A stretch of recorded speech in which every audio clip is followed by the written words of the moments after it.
Hello everyone. Today we will talk about how to fix the phrases of the month. Here we go to settings. Then we click on apps. After that you will search the app phrases of the month and you will click. Then you will on for stop. After that you will go to storage. Then we click on clear cache.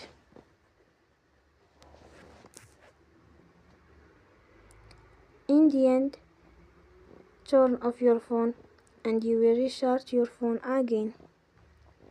Don't forget to support us by like and subscribe.